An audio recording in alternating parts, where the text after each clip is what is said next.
je suis Perrine. Je vous souhaite la bienvenue dans Mots de Psy, le podcast qui vous parle de psychologie. Vous découvrirez ici le récit de professionnels qui travaillent autour de la psychologie et de l'accompagnement de l'humain, de femmes et d'hommes qui vous raconteront leurs expériences concernant leur suivi, ainsi que des concepts et outils pratiques pour explorer ensemble la magie du fonctionnement de notre cerveau, nos pensées et nos émotions. Ce sont leurs histoires, parfois la mienne et peut-être aussi la vôtre. J'espère que ce podcast vous permettra de dédramatiser et mieux comprendre la psychologie en vous accompagnant sur votre chemin de vie avec alignement, sérénité et légèreté. Très belle écoute!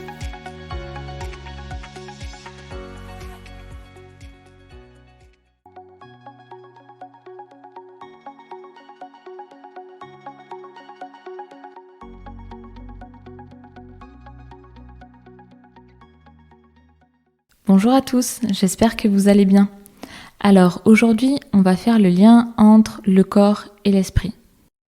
Comme vous avez pu le voir, j'ai sorti il y a 12 jours aujourd'hui un e-book avec des exercices. Donc 21 jours et 21 exercices. Et dans nombreux des exercices, je vous parle du mouvement, de la relation avec le corps, en tout cas du lien entre le corps et du coup l'esprit. Et je voulais vous expliquer aujourd'hui pourquoi. Et plus particulièrement, comment et pourquoi notre physiologie nous permet de changer d'émotion et d'état interne. L'émotion vient de la motion, autrement dit, du mouvement. Ce que vous ressentez en ce moment même, oui, là, maintenant, est aussi lié à la manière dont vous utilisez votre corps, votre posture, vos gestes, votre respiration, etc.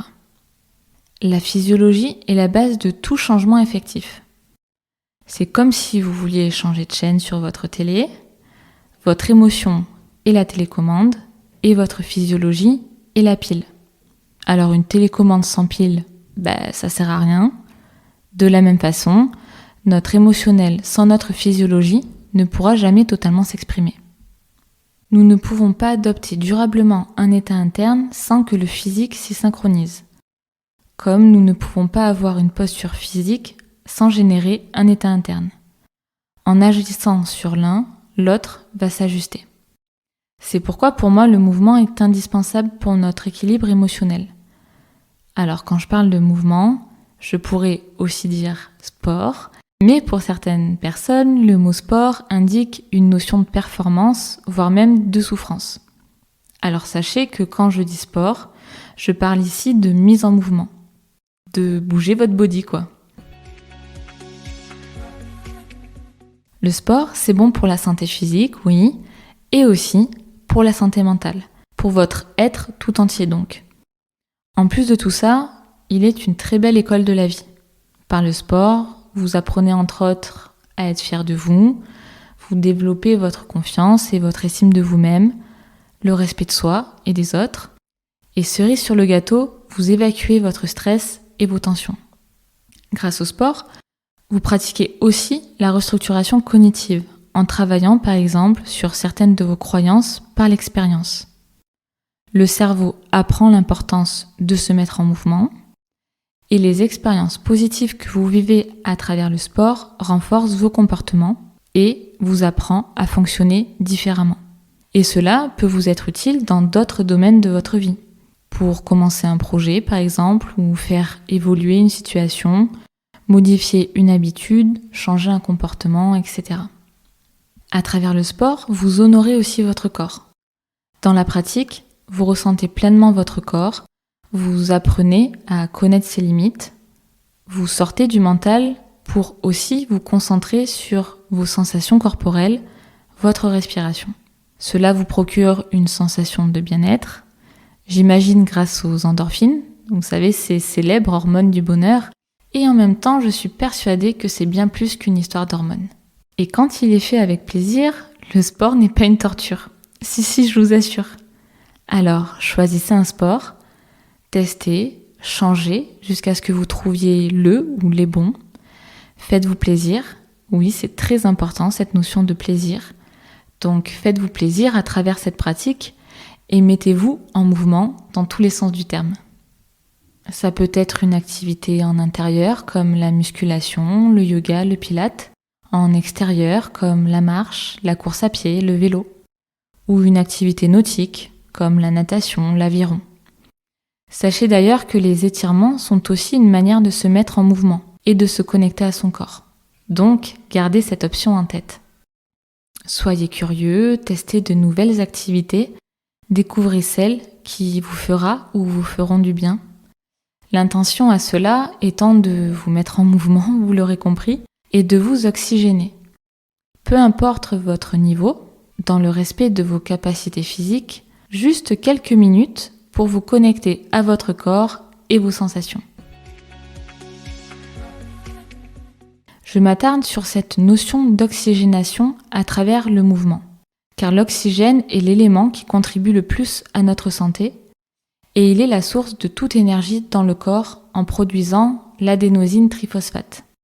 L'oxygène, puisé dans l'atmosphère qui nous entoure et absorbé par l'hémoglobine dans le sang, est redistribué aux milliards de cellules qui composent notre corps pour les alimenter et libérer de l'énergie. Il est également une des composantes principales du corps humain. Et c'est d'autant plus vrai que l'eau, dont est composé notre corps, contient elle aussi 33% d'oxygène. Dans ce cas-là, il est donc évident que l'oxygénation de nos cellules par une alimentation adéquate, un apport en liquide et la mise en mouvement de notre corps est tout à fait essentielle et contribue à notre vitalité. Et pour profiter au maximum des quelques 7500 litres d'air que vous respirez chaque jour, apprenez à respirer du bas vers le haut. Alors déjà, à travers la pratique sportive, vous apprenez à respirer, d'où son importance, oui, j'insiste, et je vous propose aussi un exercice de respiration. Je vous invite à respirer 10 fois de suite, 3 fois par jour, en respectant le schéma 1-4-2. Alors, je vous donne un exemple.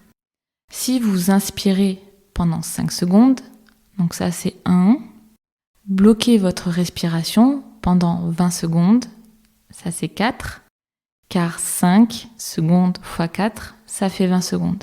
Ok ? Ensuite, vous expirez pendant 10 secondes. Et ça, c'est le 2. Car 5 secondes fois 2, ça fait 10 secondes. Alors, si vous ne voulez pas vous embêter à retenir le 1, 4, 2, vous vous dites, ok, j'inspire pendant 5 secondes, je bloque ma respiration pendant 20 secondes et j'expire pendant 10 secondes. Et vous faites ça 10 fois et 3 fois par jour. Donc pour y penser dans la journée, vous pouvez mettre une alarme sur votre téléphone ou le faire juste avant vos repas, si vous faites 3 repas par jour. Alors maintenant, revenons sur notre sujet initial de l'importance de changer notre physiologie. Et pour ça, donc vous l'avez compris, j'ai parlé du sport, mais je vous propose aussi un exercice plutôt rapide pour changer votre physiologie en quelques secondes. Et c'est l'exercice de Superman. Alors oui, vous allez devenir Superman pendant quelques secondes. Voilà, c'est cadeau. Et peut-être même que vous avez déjà vu ça dans la série Grey's Anatomy.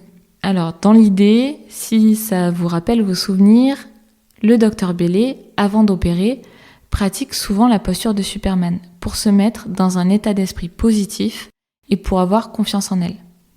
Ça vous rappelle quelque chose ? Ok.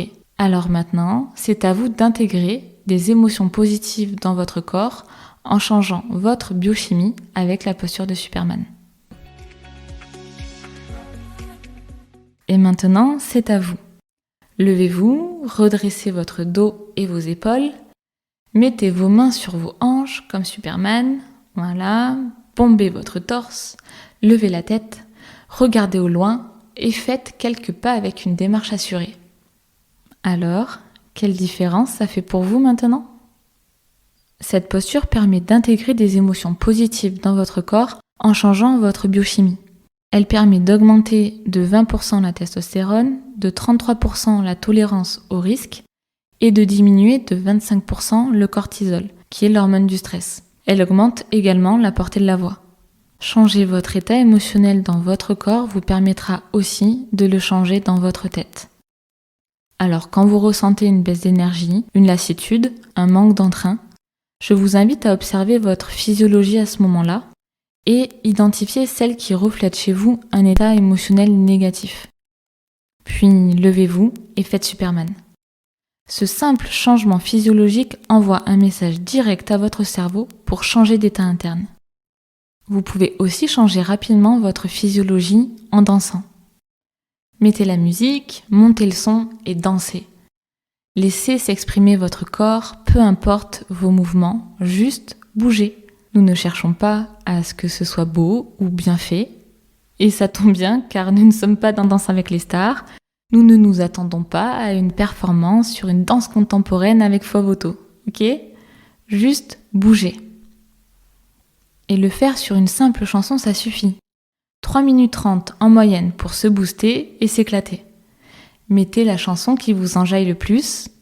Oui, s'enjailler, donc c'est un verbe pronominal familier signifiant s'amuser et faire la fête, ok ? Alors mettez la chanson qui vous enjaille le plus et votre corps fera le reste. Pour info, en général pour moi, c'est une vieille chanson de Céline Dion, ok ? Chacun ses choix. Je vous laisse choisir le vôtre et amusez-vous surtout. Alors, ayez confiance en votre corps, bougez et maintenant, c'est à vous de jouer.